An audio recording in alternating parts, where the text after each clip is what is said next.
الرحمن الرحیم۔ جس طرح کہ آپ سبھی جانتے ہیں کہ گزشتہ دنوں یو پی کے بنارس کے اندر تبلیغی جماعت کے کچھ لوگوں کو لے کر گائیڈ لائنز جاری کی گئیں،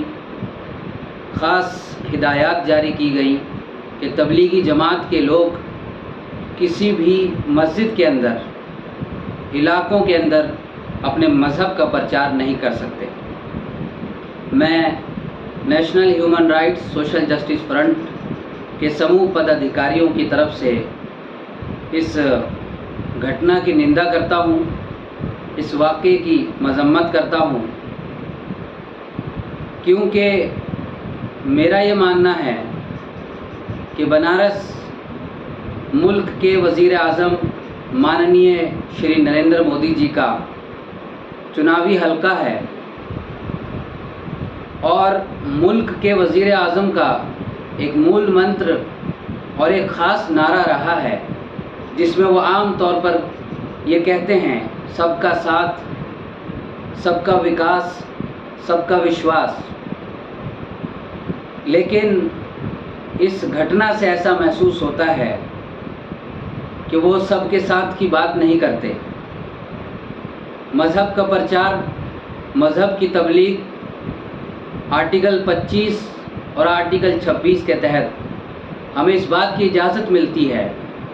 کہ ہم ملک کے اندر اپنے مذہب کی تبلیغ کر سکتے ہیں، اس کے پرچار کو عام کر سکتے ہیں۔ لیکن بنارس کی ایڈمنسٹریشن نے سختی سے وہاں کی تمام مساجد اور علاقے کے لوگوں کو گائیڈ لائنز دی کہ علاقے کے اندر تبلیغی جماعت کا کوئی بھی ساتھی نظر نہیں آنا چاہیے۔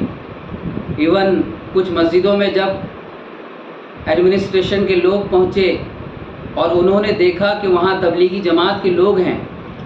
انہیں اس بات پر مجبور کیا گیا کہ وہ واپس اپنے گھروں کو جائیں۔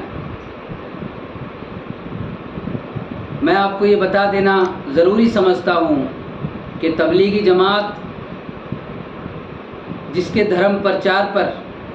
یوگی کی حکومت اور بنارس کی ایڈمنسٹریشن نے پابندی لگائی، وہ ایک ایسی جماعت ہے جو لوگوں کو وشیش روپ سے جس مذہب سے تعلق وہ رکھتے ہیں، اسلام سے، مسلمانوں کے اندر جا کر تبلیغ کرتے ہیں، دھرم کا پرچار کرتے ہیں، وہ لوگوں کو سچائی کی طرف لے کر آتے ہیں، جھوٹ سے بچنے کی تلقین کرتے ہیں، لوگوں کو نیکی کی راستے پر لے کر جاتے ہیں اور برے راستوں سے بچانے کا کام کرتے ہیں۔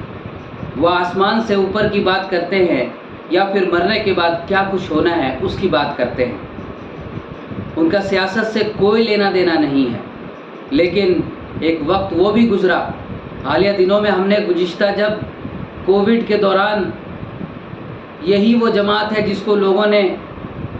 بڑے پیمانے پر بدنام کیا،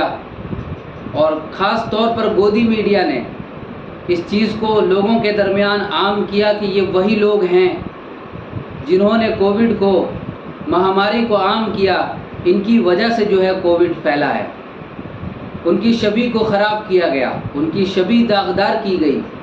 یہ بہت ہی نندنیہ تھی۔ لیکن حالیہ فیصلے نے ہمیں چونکا دیا، ہمیں مجبور کر دیا کہ ہم دیش کے سنویدھان کو دوبارہ پڑھیں، لوگوں کو بتائیں، ملک کے اتہاس کو بتائیں کہ بھیم راؤ امبیڈکر صاحب کے دوارا دیا گیا، بنایا گیا سنویدھان ہمیں اس بات کی اجازت دیتا ہے کہ ہم اپنے مذہب کی تبلیغ کر سکتے ہیں، ہم اپنے لوگوں کے درمیان اپنے مذہب کا پرچار کر سکتے ہیں۔ لیکن بنارس کی ایڈمنسٹریشن ہمیں اس چیز سے روک رہی ہے۔ ایسا نہیں ہونا چاہیے۔ تبلیغی جماعت کسی ایک علاقے تک، کسی ایک اسٹیٹ تک، کسی ایک ملک تک سیمت نہیں ہے، بلکہ اس کا دائرہ بہت وسیع ہے۔ وہ 80 سے زیادہ ملکوں کے اندر جو ہے اپنی ایکٹیویٹیز کو رکھتے ہیں، کیونکہ ان کی ایکٹیویٹیز میں لوگوں کو ایک دوسرے کا سمان سکھانا، لوگوں کو اچھے راستے کی طرف لے کر آنا، لوگوں کو برائی سے روکنا، یہ تمام چیزیں شامل ہیں۔ میں